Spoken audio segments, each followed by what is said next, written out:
السلام علیکم ورحمۃ اللہ وبرکاتہ۔ الحمد للہ کفا وسلام علی عبادہ الذین اصطفیٰ، اما بعد۔ بہت دنوں سے بلکہ کئی مہینوں سے اس بات کا سب کو انتظار ہوتا رہا کہ رمضان المبارک آنے والا ہے، یہاں تک کہ رمضان المبارک الحمدللہ خیر عافیت کے ساتھ ہم سب کی صحت سلامتی عافیت کی حالت میں آیا، اور بس اب رمضان المبارک جانے والا ہے، رخصت ہونے والا ہے۔ رمضان المبارک برکتوں، رحمتوں، سعادتوں اور رب ذوالجلال کی طرف سے بہت ساری خیر کی سوغات لے کر آیا تھا۔ اب رمضان المبارک ہم سے رخصت ہونا چاہتا ہے۔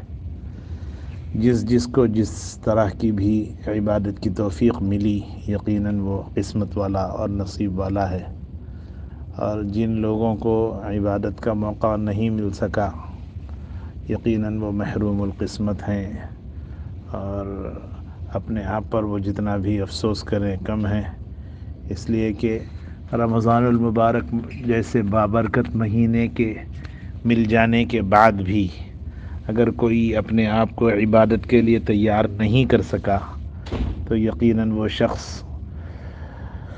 افسوس ہی کر سکتا ہے اپنی قسمت پر، اور اس کے لیے کوئی دوسرا راستہ نہیں ہے خیر کو حاصل کرنے کا۔ بس اللہ سے خیر مانگتا رہے کہ آئندہ رمضان تک اللہ تعالیٰ اس کو عمر نصیب فرمائیں، اس کی عمر میں برکت دیں، اور پھر وہ شخص آئندہ رمضان کے اندر اس رمضان میں جو کچھ اس نے کوتاہیاں کی ہیں اس کی پابجائی ہو سکے۔ رمضان المبارک میں اللہ تعالیٰ نے بہت سارے کام لیے بندوں سے۔ ہم سب اللہ کی نظر میں ایسے ہیں جیسے کوئی سیٹھ اپنے پاس کام کرنے کے لیے مزدوروں کو مقرر کر دیا۔ دیکھیے، دنیا کے اندر کوئی بھی کام ہوتا ہے تو اس کی اجرت دی جاتی ہے۔ کوئی بھی کام، کسی بھی جگہ کوئی کام کیا جائے، اچھے سے اچھا ہائی پروفائل اگر کوئی کام ہے تو اس کی بھی اجرت دی جاتی ہے، اور ادنا درجے کا کوئی کام ہے تو اس کی بھی اجرت دی جاتی ہے، اور اجرت کے فرق مراتب بھی الگ الگ ہیں کہ کوئی بہت بڑا اعلیٰ درجے کا کام کرنے والا ہے، اس کی اجرت الگ ہے، جیسے پائلٹ ہے اس کی اجرت اور تنخواہ الگ ہے، انجینئر ہے اس کی اجرت اور تنخواہ الگ ہے، ڈاکٹر ہے اس کی اجرت الگ ہے، ہر ایک کی اجرتیں الگ الگ ہیں۔ نچلے درجے کے چھوٹے طبقے کے جو لوگ ہوتے ہیں، مزدور قسم کے، لیبر، مال ملانا، مستری کے ہاتھ کے نیچے کام کرنا، صاف صفائی کرنا، برتن دھلنے کے لیے آ جانا، مکان کو بنا کر دینا، مکان کو روغن کرنا، مکان کو کلر کرنا، یہ بھی مزدور لوگ ہوتے ہیں، ان کی بھی اجرت مقرر ہوتی ہے۔ دنیا کے اندر بہت سارے کاموں کی اجرت روزانہ دی جاتی ہے، اور بہت سارے کاموں کی اجرت ماہانہ، ہفتہ واری، 15 روزہ دی جاتی ہے۔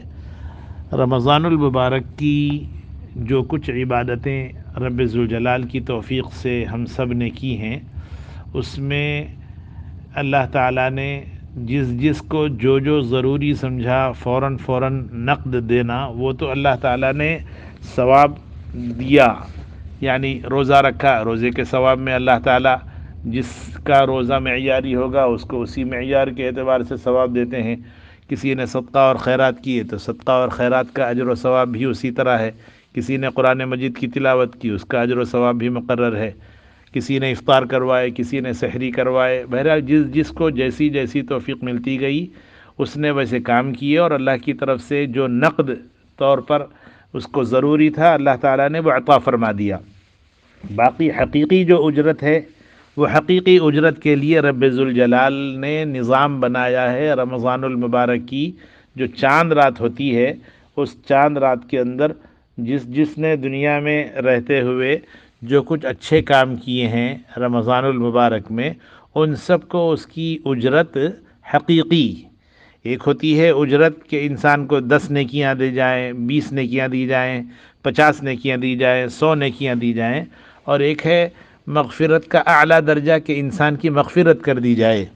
تو رمضان المبارک کا جب چاند نکلتا ہے تو شیاطین قید کیے جاتے ہیں، جنت کو سجا دیا جاتا ہے، بہت سارے کام اس کے لیے انسان کے لیے آسان کر دیے جاتے ہیں۔ اور جب عید کا جب چاند نکلتا ہے تو پھر اللہ تعالیٰ کی اللہ تعالیٰ کا دربار فرشتوں کے سامنے لگتا ہے، اور پھر فرشتوں کے سامنے اللہ تعالیٰ بندوں کے بارے میں انعامات کا جب اعلان کرتے ہیں تو وہ انعامات کے اعلان میں اللہ تعالیٰ کو سب کچھ معلوم ہے، مگر پھر بھی اللہ تعالیٰ شوق پیدا کرنے کے لیے اور فرشتوں کے اندر انسان کی اہمیت کو بڑھانے کے لیے پوچھتے ہیں کہ یہ میرے بندے انہوں نے کیا جو کچھ کیا ہے اس کے بارے میں کیا خیال ہے۔ وہ کہتے ہیں کہ مزدور کی اجرت تو مزدور کو مل جانا چاہیے وقت پر، تو اللہ تعالیٰ فرماتے ہیں کہ سنو میں نے ان سب کی مغفرت کر دی۔ تو یہ جو رات ہوتی ہے اس رات کو فقہ کی اصطلاح میں یا شرعی اصطلاح میں لیلۃ الجائزہ کہتے ہیں۔ عربی میں لیلہ کے معنی ہے رات، اور الجائزہ کے معنی ہے انعام۔ لیلۃ الجائزہ کے معنی ہوئے انعام والی رات، یعنی مہینہ بھر آپ نے محنت کی اور اس محنت کے بدلے میں آپ کو جو کچھ ضروری دینا تھا وہ تو اللہ نے روزانہ دے دیا، باقی اصل انعام جو ہے وہ انعام دینے والی رات ہے لیلۃ الجائزہ، چاند نکلنے کے بعد والی رات۔ اس رات کی ہم لوگ بڑی ناقدری کرتے ہیں، دیندار غیر دیندار دنیا دار ہر طرح کے لوگ اس کی ناقدری کرتے ہیں۔ اچھا ہے اس رات میں عبادت کی جائے، اس لیے کہ اس رات کی عبادت بہت زیادہ افضل قرار دی گئی ہے، شب قدر کے برابر قرار دی گئی، بعض جگہوں پر تو شب قدر کے برابر بھی اس کو قرار دیا گیا ہے، مگر ہم لوگ اس کے اندر چھوٹی چھوٹی ضرورتوں کی تکمیل، چپل خریدنے چلے گئے، سیویاں خریدنے چلے گئے، چھوارے خریدنے کے لیے چلے گئے، ایسی چھوٹی چھوٹی ضرورتیں جن ضرورتوں کا تعلق اس رات سے کچھ نہیں، کبھی بھی خریدی جا سکتی ہیں، مگر اس رات کے اندر خاص طور پر نکلتے ہیں بازاروں میں۔ پھر بڑے جو شہر ہیں اس کے اندر تو الامان والحفیظ، مرد اور عورتوں کا ایسا اختلاط ہوتا ہے، بس مہینہ بھر جتنی نیکیاں کمائی وہ ساری کی ساری نیکیاں غارت ہو جاتی ہیں۔ اس لیے میں اپنے دوست احباب سے، بھائیوں سے، بہنوں سے عرض کرتا ہوں کہ یہ رات گھومنے پھرنے کی نہیں ہے، اگر نیند آ رہی ہے سو جائیے، آرام کر لیجئے، اور اگر کچھ عبادت کا من کر رہا ہے، شوق ہے، تو کچھ دیر کے لیے مصلی بچھا کر اپنے گھر میں، مسجد میں بچوں کو لے کر بیٹھ جائیے، پھر دیکھیے اللہ کی طرف سے کیسے کیسے فیصلے ہوتے ہیں۔ برکتوں والی، رحمتوں والی رات ہے، اور برکتوں والا مہینہ رخصت ہو رہا ہے، تو جاتے ہوئے بہت کچھ بانٹ کر جاتا ہے۔ آپ نے دیکھا ہوگا کسی جگہ لنگر لگتا ہے تو لنگر کی جب تقسیم ہوتی ہے تو شروع میں تو دیکھ دیکھ کے تقسیم کیا جاتا، بعد میں جب ختم ہونے کا وقت آتا ہے تو پھر ایسے وقت میں جس کو جو ملا دیتے جاتے ہیں۔ اور بعض مرتبہ ایسا بھی ہوتا ہے کہ شروع کے دنوں میں جن لوگوں نے جتنا حاصل کیا، اخیر کے دنوں میں ایک ہی وقت میں کئی دنوں کا جو لوگ نہیں لے سکے اس سے زیادہ اس انسان کو دے دیا جاتا ہے۔ بخشش کا موقع ہے، اللہ کی جود و سخا، تیز بارش کوئی مثال ہی نہیں دی جا سکتی۔ تیز بارش بول لیجئے، یا سمندر کا پانی اس کا اگر کٹا ٹوٹ جائے تو کس تیزی کے ساتھ جو ہے وہ پانی بہتا ہے۔ اللہ کی رحمت، جود و سخا اس سے زیادہ تیز بہتی ہے، جس کو اللہ تعالیٰ چاہتے ہیں خوب عطا فرماتے ہیں۔ اس لیے وہ رات گھومنے پھرنے کی، خریداری کرنے کی، شوق کرنے کی، آوارہ گردی کرنے کی رات نہیں ہوتی، وہ رات تو خالص عبادت کی ہے۔ مائیں اپنے بچوں کی حفاظت کریں، باپ اپنے بچوں کی حفاظت کرے۔ دیکھیے ماں باپ، کلکم راعٍ وکلکم مسئول عن رعیتہ، ماں باپ ذمہ دار ہیں۔ یہ نہیں بول سکتے کہ بچہ باہر گیا اب میں کیسا روکوں اس کو، جی آپ کا بیٹا ہے، وہ آپ پال لیے سو نہیں ہوتا، وہ کسی سے مانگ کے نہیں لائے آپ اس کو، آپ کے گھر میں پیدا ہوا، آپ اس کے ابو ہیں، آپ کی بیوی اس کی امی ہیں، تھوڑی سختی کیجیے مگر روکیے، منع کیجیے، ان کی تربیت آپ ہی کے ذمے ہے۔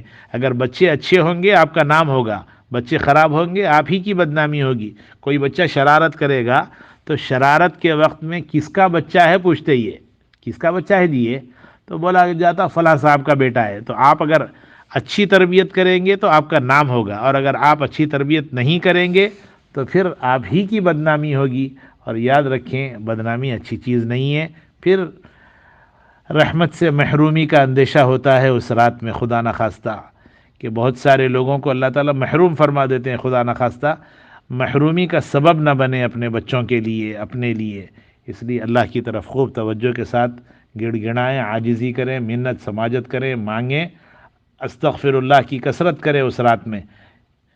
استغفر اللہ کی کثرت یہ ہے کہ اللہ جو مجھ سے آپ نے میرے ذمے جو کام دیا تھا اس کام کو ممکن طور پر میں نے کوشش تو کی ہے، مگر پھر بھی یقیناً اس میں کچھ کوتاہی رہ گئی ہے، استغفر اللہ، مجھے اللہ معاف فرما دیجئے، میں معافی مانگتا ہوں۔ مسلسل استغفر اللہ پڑھیے، درود شریف کا ورد کیجیے، جو ممکن ہے کیجیے، دعاؤں کا اہتمام کیجیے، اس رات میں کسی طرح اللہ کو منائیے اور پھر اہتمام سے سو جائیے۔ اول وقت فجر سے پہلے اٹھیے، تہجد پڑھیے، جماعت سے مرد حضرات مسجد میں جا کر نماز ادا کرے۔ عام طور پر عید کے دن کی نماز لوگوں کی چھوٹ جاتی ہے، اچھی بات نہیں ہے۔ پورا مہینہ آپ نے محنت کی، تراویح پڑھی، روزانہ کی نمازیں اہتمام سے جماعت کے ساتھ ادا کرتے رہے، اور جس دن انعام دینے کی بات ہے اس دن ہی آپ کی فجر کی نماز گول ہو گئی، اچھی بات نہیں ہے۔ فجر کی نماز جماعت سے پڑھیے اور خوشیاں منائیے۔ اللہ نے جب خوشی دی ہے ضرور بھی ضرور خوشیاں منائیں۔ بہت سارے لوگ اس وقت میں یہ کہہ رہے ہیں کہ غزہ کے حالات کی وجہ سے، فلسطین کے جو حالات ہیں ان حالات کی وجہ سے عید نہیں منانا چاہیے۔ بھائی ایسا نہیں، اسلام جو ہے ماتم کا مذہب نہیں ہے، اسلام تو خوشیاں بانٹنے والا اور اسلام خوشیاں تقسیم کرنے والا مذہب ہے۔